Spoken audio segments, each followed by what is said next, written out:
Tole hoogganaa biiroo aadaa fi turizimii Oromiyaa obbo Hussein Fayyisoo Nageessoo akkuma tasaatti yeroo gabaabduu keessatti irreechaaf nageenya irratti tokkummaa Oromoo irratti gaaffilee qabnuuf deebii akka nu kennitan isin hayyamne tole jettanii nu qeebaltanii guddiseen isin galatoomfadha dursee. Baay'ee galatoom. Tole gara marii keenyaatti jalqabnaa mee marii keenyaaf akka nu ta'u ayyaanni irreechaa jechuun maali? Irreechi biiroon aadaa fi turizimii Oromiyaa akkamitti ibsa? Galatooma. Irreechi sirna gadaa Oromoo keessaa ayyaana guddaa fi uummanni Oromoo itti kabajatu keessaa isa tokkodha. Irreechi waa hunda jechuun danda'ama. Irreechi diinagdee keessatti gahee guddaa qaba. Irreechi hawaasummaa keessatti gahee guddaa qaba. Irreechi siyaasa keessatti gahee guddaa qaba. Irreechi walitti dhufeenya uummatootaa keessatti walitti dhufeenya Oromoo kan itti ceebsu. Oromoon irreecha yeroo lama kabajataa. Tokko birraa barii kan kabajatu. Lammaffaa irreecha arfaasaa kan kabajatu. Irreechi arfaasaa kun kan malka tulluu irratti bahee kabajatu waan ta'eef lammaffaa irreechi kun immoo irreechi malkaa irratti kabajatu. Kanaaf irreechi kun tokkummaa Oromoo bal'inaan kan itti cimsu. Uummanni Oromoo waaqa isaa kan itti kadhatu. Amma namni tokko tokko inni itti yaadu amilkoodha maalidha sanii miti. Gizee birraa kabaju bara ganna keessaa nu baaftee rakkoo keessaa baaftee bara barii nu goote baga kanaan nu geette kadhata. Gizee ka arfaasaa kadhatu rooba nagaa ganna nagaa nuufiti buna nu keessaa nu baaftee gara gannaatti nu ceesisaa jirta. Qonna nagaa midhaan gaarii hunda taatu nu oomishti isa kadhata jechuudha. Kanaaf irreecha jechuun ka galataati. Galata kan itti galfattu. Ka boollole ka walitti araarfatu. Araarri kun immoo maatii irraa jalqaba. Ollaatti dhaqqaba. Akka naannootti dhaqqaba. Akka waliigala Oromootti dhaqqaba. Kanaaf irreechi kana keessatti immoo miidhagina aadaa uffannaa, aadaa nyaataa, aadaa walitti dhufeenyaa kan itti argamu irreechi mallattoowwan adda addaa kanneen ibsamaa jechuudha. Lakkoofsi hawaasaa bal'aan itti hirmaatee kabajamu keessaa ayyaanni irreechaa isa tokko. Irreechi kun gaa tokkummaa Oromoo keessattuu godinoota hundarraa aadaalee bifa tokkoon bahanii akka kabajaniin taasisuu keessatti nageenyaan akka xumuramu taasisuu keessatti gumaachi walitti dhufeenya uummataa cimsuudhaaf irreechi qabu akkamitti ilaaltan? Irreechi kun akka waliigalatti yoo komsa isaa ilaalle miidhaan adda addaa akka irra gahaa ture beekamaadha. Iddoo seenaa inni itti kabajatu akka hin kabajne sirnoonni adda addaa karaa Oromoo ittiin bituu ittiin barbaadan uummata kana kaabaa kibba jedhanii akka walitti dhufeenya hin goone kan itti daangessan. Kanaaf irreechi bara 1983 iddoo lama qofaadha kan kabajamu. Amma garuu irreechi iddoo 1160 irratti kabajama. Iddoowwan gurguddaa immoo 68 irratti kabajama irreechuun. Kanaaf irreechi nagaa keessatti qooda guddaa qaba. Irreechi jalqabumaayyuu amantii miti.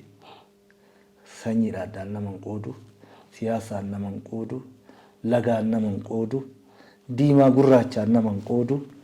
Irreechi kan hundaati. Kana jechuun maaliin kana keessatti nagaatu jira. Eega sanyii sin qoonne nagaa. Eega afaan sin qoonne nagaa. Eega ollaadhaan sin qoonne nagaa. Eega amantiidhaan sin qoonne ati musliima, ati kiristaana, ati ortodoksii, ati waaqeffata hin jiru. Kanaafuu irreechi nagaa. Nagaa labsa. Araara labsa. Tokkummaa labsa. Waliin jireenya labsa irreechi jechuudha. Kanaaf Oromoon aadaa isaa keessatti moggaafate yoo jedhan, guddifate yoo jedhan, wajjin jiraate yoo jedhan, mallattoon inni ittiin qabu keessaa ta'u guddoon maaliin irreecha kana jechuudha.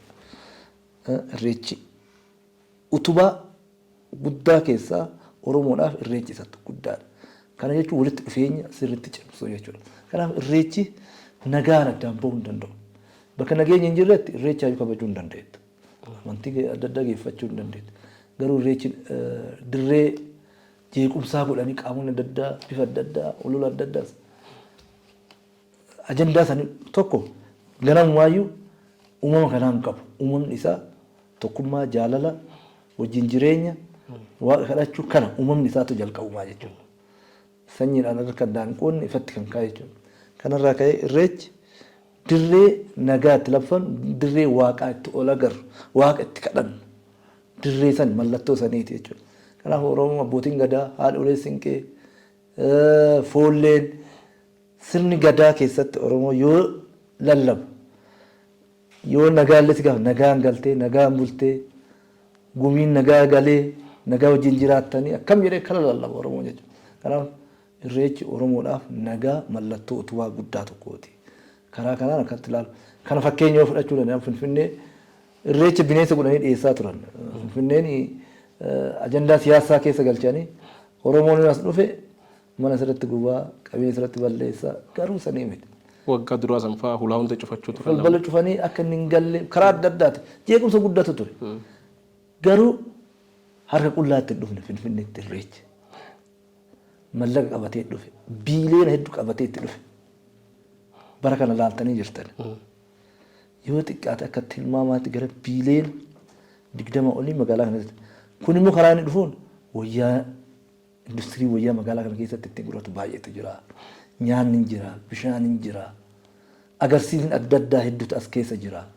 Addunyaarraa turistoonni adda addaa ni dhufu. Baasonni as jiran hundi isaatu sabaaf sablamoonni adda addaa ni dhufu. Kana waa qabatee dhufe harka duwwaa qabatee dhufne irreecha jechuudha. Isa caalaa immoo nu nagaa barbaanna, tokkummaa barbaanna, wajjin jiraanna. Finfinneen keessatti nu wanni jeequmsa uumullee hin jiru. Nagaa isin labsine dhaniiti. Uummanni Finfinnee bara kana bardeen gaddaa irraa laalee yeroo firfara asitti qabine kan bara darbee irraa laalee bara kana abbaati ta'e jechuudha. Keessummaa simatee nyaata qopheessee waan qabu gurguratee kan qabu kennee godhe jechuudha. Kun maalinni obsi Oromoon irreecha akkaataatti kabaju. Odoo akka isaan ololli deemu saniin finxaalee yeroo dheessitu odoo ta'e rakkoo uumama. Garuu san hunda isaatu qabatee amma irreechi kan Oromoo qofaatee miti. Kan sabaa sabalootaa ta'eera. Kan biyyaa ta'eera. Anam fuula duratti immoo kan Afrikaatiif kan addunyaa gochuuf itti deemaa jirra. Kanaaf irreechi sadarkaa sadarkaadhaan guddataa itti deemaa jiru. Bara kana gara miiliyoona 10 olitti hirmaatee bara itti aanu dachaa kanaatti dhufa. Oromoon immoo malkaa isaatti ol ga'uun sabaaf sablamoota ijaarsa amma adeemsa mootummaan ijaaraa jiru. Federaalizimii jedhaman kana keessa Oromoo keessatti kan jiru. Oromoo keessaa immoo irreecha keessatti mul'ata jechuudha. Irreecha keessatti agartan Walaayittaa yoo sirbu argitanii Sidaamni yoo sirbu, Kambaataa yoo sirbu, Amaartii yoo sirbu, Alaabaa yoo sirbu argitanii miti. Faranjoota illee agartanii warra Keeniyaa irraa dhufa yoo sirbu. Federaalizimii kana caala jira. Kiyya malee hin ta'u kiyyummaan qabu keenyaa qaba jechuudha. Irreessi kenna. Kiyya odoo jedhe kanneen ni dhumaa jiru. Keenya wajjin qabna koottaa hirmaadhaa simadhaa kan jedhu kana irreecha kan of keessaa qaba jechuudha. Keessattuu irreecha kana goo haasnu waggoota afran as dhihoo jiru yoo kan laallu ta'e tokkummaan Oromoo irra caalatti hangee kan itti mul'ate diinagdeedhaanis taanaan uffata aadaa kan godinoota hundaa ammayyaawanii diizaayinaan namni Harargee dhufe uffata aadaa Baalee kan Arsii isaa bitatee uffatu namni Wallaggaa dhufe kan Shawaa yoo bitatu miira tokkummaa fi waalteessuu takka aadaa waalteessanii namuu wal jijjiiranii itti uffatanii calaqqisifamee jira. Inni kun tokkummaa Oromoo waloo ibsu keessatti irreechi gumaacha akkama taasisee jira. Irreechi caalmattuyyuu yuunitii Oromoo tokkummaa Oromoo utubaa sibiilaa godhe jechuudha.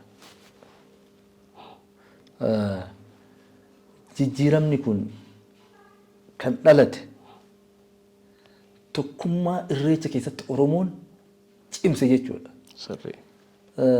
Fakkeenya yoo fudhannee bara irreecha irratti Hora sadii irratti bara 2016 namni dhumate lakkoofsi isaa sun Oromoo caalmaatti cimse xiiqii itti galche كأورمون يا اللي من رادو فيه كهرجي راج جناكسن الرا قوم بيرادو فيه كان بونار الرا مويلة في تلتلي الرادو فيه هندو أورمو أكنو لقوه بده أورمو لقوه قفامت سباسون بيجتنا كيس جيرو أكل لقوه بده عالماتيو ميت داف قدادون كون أكن أفاجرو أجرسيس أما ملتو سياسة umrii siyaasaa sirna darbee gabaabsuu karaa ittiin danda'amu kan itti uume jechuudha kana keessatti olaanu. Kun tokkummaa mirga isaatiif falmata keessatti kan itti uume. Lammaffaa industirii aadaa wayyaa uffannaa keessatti baay'ee bal'inaan fide jechuudha. Warri wayyaa oomishan tanaan dura uffannaan aadaa baay'ee xiqqaa ture. Amma almost 99% kun percent dhibba jechuu dandeenya. Hundi wayyaa aadaa uffatee dhufa. Aadaattuyyuu Oromoon wayyaa adii uffata. Waan qulqulluutu hin kootteedha. Garaa qulqulluu taatee dhufteedha. Qulqulluu waan qulqulluu uffachuun isatti amanuu miti. Akka wayyaa adii kanaa garaan kan kee qulqulluu ta'uu qaba. Yaadni kan kee qulqulluu ta'uu danda'a. Ilmoo namaatiif qulqulluu ta'ii dhiyaadhu jedha. Ilmoon dhiiraa yoo dhalatu waraqaa qulqulluu kana achiin duuba wanta murtaata. Waan gaariif waan badaallee kan baratu jechuudha. Oromoon jalqabumaa waan kun qulqullummaa garaa qulqulluu ta'edha. Kanaaf wayyaa adiin aadaa isaatiin fahamee dubartoonni akka dubartiititti qeerroon akka qeerrootitti jaarsa akka jaarsaatitti dubartiin haadha sinqeetiin qabattee hunduu agartan ijaarsanii jiran wayyaa aadaa faayate. Kun kana gochuun waa sadii milkii irraa arganna akkasii deemnu. Tokkoffaan madda diinagdee guddaa ta'a. Diinagdee biyyattiidhaaf guddaa ta'a galii biyyattiidhaaf ta'a. Lammaffaa akkasitti deemuun keenya walitti dhufeenya tokkummaa jaalala sirriitti ibsaa jechuudha. Sirriitti kan itti agarsiisu. Sirriitti hundi isaa tokko itti hubatu. Ta'ee akkasitti uffannee deemuun kan agarsiisudha. Sadaffaa addunyaatti of gurgura turizimiidhaaf bu'aa gaarii fida. Turizimii addunyaa irratti miidiyaan gaafsan gara 200 ol ta'u kan biyya keessaa biyya alaa CNN fi Aljazeeraan tanaan dura hojjetan oduu yookiin xiqqoo shiraaf ta'e hojjetan sirriitti galchanii hojjetan miilan kun guddina sirni gadaa sirni irreechaa kun sadarkaa inni itti guddataa itti dhufaa jiru. Kana keessatti immoo hawaasni bal'aan tokkummaa karaa itti cabsuu itti danda'u jibbansi wal shakkiin tanaan dura uumame sun karaa inni itti hambisuu itti danda'u kan itti uumame. Kanaaf kana keessatti qooda guddaa qaba jedhee tayyaadha jechuudha. Irreechi kun sadarkaa kanaan akka itti fufuuf beekamtummaa isaa kana akka dabaluuf gaheen namoonni babbeekamoon itti hirmaachuun artistootni hubannoo uumuudhaaf hojii ilaalchaa kana jijjiiruudhaaf weedduudhaan hojjetan gahee olaanaa qabaa jedhanii namoota amanuu jira. Isin kana yaada kana ni fudhattu. Dhimmi kun dhuga. Irreecha kanarratti sadarkaan isaa akka inni guddatuuf gaheen guddaa qaba hayyoon artistoonni hooggantoonni kenna sadarkaadha. Fakkeenyaaf Hacaaluu yoo fudhatte Hacaaluun waa'ee irreechaa sirriitti sirbeera. Hacaaluun jechuudha sirriitti baase. Dhaloonni ammaa kun baay'inaan waa'ee irreechaa kana ibsuu keessatti baay'ee akka inni babal'atuuf gahee guddaa taphatanii artistiin keessatti jechuudha. Artistiin waa hunda artistii Oromoo daangaa tokko uumeera. Irreecha tokko akka inni tokko godhee jira. Caalaa Bultumee, Caalaa Bultumee, akka Tsaggaayee Dandanaa akka Qamar Yusuuf. Isaan kun akka Saalii faatu. Saalee Asaamii. Saalee Asaamii faatu. Baay'ee hojii guddaa hojjetanii jira. Artistoota baay'eetu jira jechuudha. Kana keessatti qooda guddaa taphataniidha. Gama biraatiin immoo akka muummeen ministeeraa keenya erga bagattiin isin kee dabarsuun. Erga bagattiin dabarsuun san qofaayyuu miti. Finfinnee irratti kabajuun barbaachisaadha. Waggaa 500 booda deebi'e. Deebi'e. Akka inni asitti kabajamu. Bakka kaleessa uummanni Oromoo laga isaa bakka inni burqaan itti burqitu achitti akka kabajamu. Kana murteessuu keessatti gahee guddaa olaanaa qaban jechuudha. Kanaaf mootummaan naannoo Oromiyaa kana sirriitti qindeessuudhaan hojii kana akka inni galma gahu waggaa waggaadhaan hojii irratti guddaa qabanii. Kanaaf artistoonnis ta'e qaamonni hundi isaaniitu hojiin kan qaama muraasaatii miti. Kan hundaati. Ayyaanichinis hawalooti, hojiin isaatis hawalooti. Hawalooti. Munni adda addaan kun qabaluu garuu qooda hunduu hin qaba. Ni qaba. Hin qaba qooda isaa keessatti maqaa dha'uun hojjechiisuun dirqama. Haa ta'u garuu kan isaallee kan hojjetan waloon kun akka dhufuudhaaf.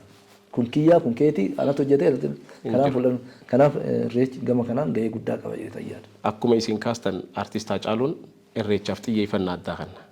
Dhuguma rabbi jannataan haa qananiisu hojiilee umrii gabaabaa keessatti hojjeteen onni Oromoo keessa seenuu danda'ee jira. Haacaaluun irreechaaf Aduwaa Oromoodhaan irra caalatti qooda Oromoonicha keessa qabu ibsuu irratti hojii jabaa hojjeteeti jira. Ayyaanni irreechaa keessattuu hora Finfinnee irratti jalqaba kabajamu sana fardeeniin lafoodhaan garee fidee weeddisaa akkasitti uffata aadaa faayamanii qophiilee garaagaraa taasisee akkaataatti hirmaateetu yaadatama. Hojii namootni akkanaa kun namni akka Haacaaluu keessattuu duudhaalee Oromoo beeksisuudhaaf irreechaas tahee qooda Aduwaa irratti Oromoon bahatees ibsuudhaaf hojiin inni hojjete akka nama Oromoo tokkootti akkamitti ilaalatan? Haacaaluun seenaan isaa inni hojjete gabaabduu erga hojiin inni hojjete gabaabduu seenaan inni hojjete garuu dhalootatti utubee ka dabre jechuudha. Borullee haaraa, iftaalillee haaraa, waggaa dhibbadhaallee haaraadha. Inni seenaa addaa qaba. Waa'ee goota farda Oromoo, waa'ee Adawaa irratti waraanee kalaqa isaatiin gaafa ayyaanaa san fardi 30 olii as dirree masqalee faandiyyaadhaan nu balleessanii jiranii jedhee warri Finfinnee funyaan qabatu faandiyyaa kanatu biyya naga bilisoomse. Bilisummaan kana keessa jirti. Gaafa Adawaa dhaqee dhufe fardeen Oromoo farda Oromoo boojamu beekte yoo nama irraa du'e qeesaaf fiigee nama biraa fidee dhufa malee diinaaf hin boojamu. Haacaaluun kana beeksise. Seenaa guddaa hojjete. Lammaffaa qabsoo Oromoo keessattis Oromoo tokko gochuu irratti hojii guddaa hojjete. 4 kiiloo gaafa 4 kiiloo siitu aanee 4 kiiloo sitti aanee yoo jedhu namni waan kana yaadate dhugaatti hin fakkaanne nama. Inni garuu waggaa 2 dura waan kana sirbu jijjiiramni hin dhufeen. Hin dhufin waggaa 2 ture. Sirbi 4 kiiloo sitti aanee kana jechuun maal jabaadhu hojjedhu jala geette jechuudha. Inni bee agarsiise kenne. Gaafa Aduwaa gaafa maqaleessan nu beekanii jedhe. Gallee kunoo galii jedhe nama akkasii. Even gaafa jijjiiramni dhufuuf jala guyyaa gaafa konsertiin guddaan miliyoona maddaashii qophaa'e. Sirba isaa kutanii illee hidhamee dhiisreen aga dhumaatti itti deeme jechuudha. Akka hin dabarre qilleensa irratti akka oolu dararaa isarra hin gahin hin jiru garuu. Inni irreecha irrattis akkasuma hojjete. Gocha inni hojjete hojii inni hojjete seenaan gana hayyoonni kanarratti barreessuu qaban. Dhaloonni kanarratti sirriitti hojjetuu qaba. Dhaloonni boruu illee kaardhaallee hojii inni hojjetu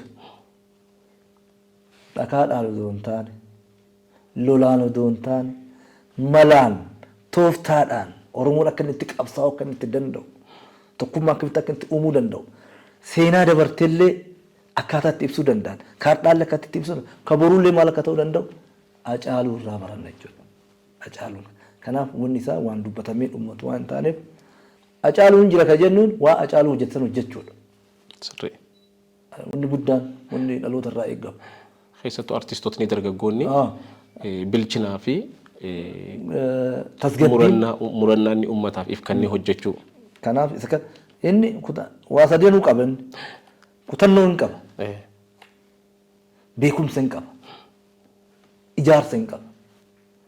Inni waa hundaa qaba jechuudha. Inni dhaloonni kanarraa barachuu qaba. Gaafa kutannoo maal akka qabsaa'u qabdu. Sitti meera agarsiiseera. Miiraan osoo hin ta'in bilchinaan hoogganamu. Bilchinaan hoogganamsaan. Gaafa ijaaramu Oromoon akkamitti akka ijaaramuu qabu. Akkamitti akka inni tokko ta'uu qabu. Akkamitti musaawasaloo tokko gochuu. Waa'ee tokkummaa biyyattii kana nutti ni minaa jedhee nu dubbate. Waa'ee Itoophiyaa Oromoo walatti hin dubbatinaa jedhe. Dubbii fite. Oromoo eessa geettanii Itoophiyaa haasoftan jedhe. Lafti tuni. Lafee Oromootiin ijaaramtee biyyi kun lafee Oromootiin ijaaramtee jedhe. Dhuga Oromoon Itoophiyaa diiguu heddii Itoophiyaa eessa deema? Itoophiyaan jedhamtu tun Oromoo irra jirti. Asuma jirti. Iddoo kana jira. Kanaaf inni gaafsa fixe dubbii jechuudha. Kanaaf inni kana dubbatee maaliif seetan? Namoonni tokko hayyoonni tokko karaa dogongoraa namni muraasa Itoophiyaan maal akka Oromoon ilaallannee godhanii haasaniif. Kun sirrii mitiidha jechuudha. Yaada san dura dhaabbata. Yaada san dura dhaabbate. Yaada dogongoraa akka lafoo dhaabbate gartanii akka seenessa dogongoraa san sirreessuudhaaf. Seenessa san sirreessee seenaa dhugaatti deebisuudhaaf waan san jedhe. Kanaaf kana qabannee irraa deemuun walaloo isaa irraa barachuu hin dandeenya. Yeedaloo isaa irraa barachuu hin dandeenya. Waan isaa irraa hin baranne hin jiru dubbitti yoo deebi'e hayyuudha. Yoo artitti deebi'e hayyuudha. Yoo misoomatti deebi'e hayyuudha. Wanni marti isaatiif iyyuu waan addaati jechuu hin dandeetta. Kanaaf uumama addaa kenneef waan jechuudha. Irreecha kanaa ol guddisuudhaaf keessattuu bifa ammaan tana jalqabee tokkummaan kabajuun kun akka itti fufuuf uummata Oromoo irraa sabaa sablammoota irraa keessattuu dhaloota dargaggeessarraa nageenya irreechaa eeguu wajjin wal qabatee dhaloota dhufuuf duudhaasaa dabarsuu wajjin wal qabatee maaltu eegama jettu maal gorsitan isin? Ani asirratti gaaffii sirriidha. Dhimmichi guddaa irratti hojjechuu qabnullee gaaffii ammatti gaafatte kana guddaan bu'uuraan. Irreechi dhaloonni dabre abbootiin keenya dhaangaa nutti kennaniidha. Isaan kan nutti kennaniin du'aniiti, wareegamaniiti, biyyaatti baqataniiti, lammii lammaffaatti ta'aniiti. Irreechi kana kan nutti kennan akkanumaan hin dhufne karaa deemee hin dhufne maqaa isaanii itti jijjiirameeti. Qabeenya isaa itti dhabaniiti. Sanyiin itti buqqa'eeti. Finfinnee kan sanyiin badeera. Gosti tuulama keessa jiru as keessaa muluu buqqa'ee itti badeeti. Sababa irreechuma kanaati asii buqqa'e. Sababa duudhaa kanaatiif asii buqqa'e. Kanaaf warroonni dabran wareegamanitti kennan. Warri har'aa maaltu irraa eegama? Dafqa. Seenaa kaleessaa san utumnee waan kaleessaa san maal inni wanni gaarii nu dabarsan jedhee sirriitti irraa fudhachuun nurra jiraata. Sirriitti akka lama jennee fudhata. Dhaloonni ammaa keessatti hojjetu. Lammaffaa keessattuu bara teekinooloojiiti bara qaroominaati. Bara qaroominaa bara teekinooloojiiti. Lammaffaa dhaloonni carraa guddaa qaba dhaloonni ammaa kun. Carraa seenaa biyyoota adda addaa biyya Awurooppaa badee jira. Biyyoota adda addaa biyyoota akka Arabaa naannoo jedhanii badeera seenaa isaanii bade. Kun amantiidhaanii, kun sababa adda addaatiin, kun Oromoon garuu dhaqqabamee jira. Carra qabeessaati dhaloonni ammaanu jechuudha. Irreechi kun keessan. Irreecha kana teekinooloojii keessatti gaheen akka inni bahu qooda guddaa sanarraa eegama. Misooma keessatti gahee guddaa akka inni eegama. Kanaaf irreecha kana qabattanii dhaloota itti aanuuf dabarsuudhaaf iddoowwan irreechi sirriitti kabajamuu qabu seenaa isaa sirriitti utubtanii eeguun isarra jiraata. Dheetan yaada tokko dhaloota ammaarraa wanni guddaan nurraa eegamu. Lammaffaa immoo waa'ee seenessuu dabree dhiifnee seenaa dogongoraa akka ittiin sirreessinu dhaloonni amma akka ayyaana irreechaa kanaan sirreessinu. Lolaan hin sirreessinu. Seenessuu eegatti kaleessa akkasuma jedhan akkas ta'e Oromoo akkasuma amma gochaan sirreessinu. Kana kan goonu immoo tasgabboofneeti. Miiraan hin ta'u tasgabbiidhaan. Kan sin loluu dhufe lolaan ittiin deebiftu tasgabbiidhaan. Kan maqaa kan kee balleessuudhaaf waan adda addaa raawwatu lolaa doon taane gochaan kakkaquma akka irreechaa kana sirriitti kabajuu tokkummaa Oromoo kan cimsuu dandeenyu. Irreecha cimsuu kan dandeenyu tokkummaa Oromoo cimsuu kan dandeenyu duudhaawwan Oromoo takka lama jedhanii qabannee waa Oromoon kaleessa ittiin bulaa ture san yoo hordofne qofaadha. Gaafa sarraa maqne karaa irraa baana. Dhaloonni kana eeggachuu qaba jechuudha. Amma miilana baay'ee na gammachiise dhaloonni dheengadda ayyaana irreechaa irratti hojii guddaa kan hojjete dargaggeessa. Qeerroo sirriitti hojjete ijaaramee hojjete. Biyyi kun hin jeeqamti jettee achi kaabaan waraanarra jirra. Keessaan shaneen nutti jirti. Finxaaleeyyiin immoo bifa adda addaatiin ijaaramtee rakkoo nurra geessuudhaaf. Kun immoo biyya Itoophiyaa kun diigamtee jedheeti nutti dula. Kun Awurooppaadhaaf maaliidhaan hundumaa qabee nutti dula. dhaloonni namaa maal godhe xiiqii jechuun akkas aan odoo jiru irreechi hin jeeqamu jedhee dhaabbatee eege nagaan akka inni galu gale odoo ani jiru rakkoon Itoophiyaa jedhamu harkatti hin diigamtu xiiqiidhaaf Awurooppaaf illee barsiisuuf bahe waraana kaabaa jiruuf illee barsiisuuf bahe asitti jeequmsa adda addaa uummata illee barsiisuuf bahe kan ammoo qeerroon dhaabbatee qabatamatti duudhaa Oromoo ta'uusaa agarsiise kana qabachuudha bakka hundi nurraa eegamu jechuudha kana sirriitti hojjechuudha kun immoo uummanni Oromoo bal'aan sabaaf sablammoonni gahee isaarraa eegamu ayyaanni kun ayyaana keenya ka hunda keenyaati ayyaanni irreechaa jechuudha duudhaan Oromoon duudhaa qabu guddaa keessaa sirna gadaa addunyaadhaaf kenneera yuuniskoon galmee jira yuuniskoon galmeera sirni gadaa odoo warri ammayyaa akka Ameerikaa faati deemokiraasii filannoo waggaa 8 inni saniin dura hojjete isarraa fudhatan isaan isarraa addunyaadhaaf kenneera ammas duudhaa kana addunyaadhaaf kennuudhaaf hojiin guddaan hojjetamee jira isa misoomsuun bal'isuun hubachiisuun keessattuu hayyoonni Oromoo hayyoonni biyya sabaaf sablammoota waa'ee irreechaa irratti namni sirriitti hojjete qorannoo adda addaa irratti geggeesse bu'aa gaarii misoomaaf gochuun hin danda'ama tokkummaaf gochuun hin danda'ama ijaarsa biyyattii keessatti qooda guddaa qabaa gochuun hin danda'ama ijaarsa biyyattii keessatti federaalizimiin biyyattii hordofnee hojjetaa jiru kana guddisuu keessatti gahee guddaa qaba kanneen hunda isaatu gochuudhaaf irreecha osirratti cimsine utubaa keessa biyyi kun aadaawwan adda addaa qaba baay'ee qaba jechuudha garuu addunyaa kanarraa ayyaana Biraazilitti kabaju yookiin Hinditti kabaju keessaa inni guddaa fi olaalaan addunyaa kanarratti kan irreecha jechuudha guddaan kanaaf irreecha utubanii ceesisuun gahee guddaa qaba nagaa biyyattiifis gahee guddaa qaba misooma biyyattiifis gahee guddaa qaba kana jechuun keessattuu dhaloonni Oromoodhaa ani akkasitti uf fuulee ilaaluu qabna jechuudha uf gadxiqqeessinee otoo hin taane uf guddifnee humni keenya irreen keenya guddaadha biyyallee fuunee deemuu hin dandeenye dhaloonni kana qabatee deemuu qaba seenaa duudhaa Oromoo irratti dhaabbannee waa hunda isaatu hojjechuu akka qabu isarraa eegamaa jechuudha kana ergaa dabarsuuf barbaada. Dhuma irratti gaaffii namoota garaagaraa dubbisneetti irreechuma kana wajjin wal qabate gaaffii isaan biraa ka'e akka biirootti yoo naa deebistan jeeti ayyaanni irreechaa keessattuu egaa horri Finfinnee deebi'ee as jijjiirama kana booda as gulaallu feestivaalii guddaa Itoophiyaati. Ayyaanota amantiidhaa kanneen namoonni garaagaraa kabajan akkuma jirutti ta'e ayyaanni aadaa namoonni baay'een lakkoofsi guddaan bahee biyya tana keessatti kabaju irreechaa fi cambalaalaa jira waan jedhu haasan. Kana keessa irreechi immoo jiddugala biyyaatti kabajama lammaffaa lakkoofsi sabaa sablammootatis nu dabalamee wajjin kabajanii guyyaan kun ayyaana biyyoolessaati jedhamee kaalandaraan beekamtiin kennamee fi osoo guyyaan kun guyyaa boqonnaarra oolullee guyyaan kun guyyaa beekamtii qabu ta'uu osoo danda'e yaada jiru haasan biiroon aadaa fi turizimii Oromiyaa gaaffii kana akkamiin ilaala? Dhugaadha.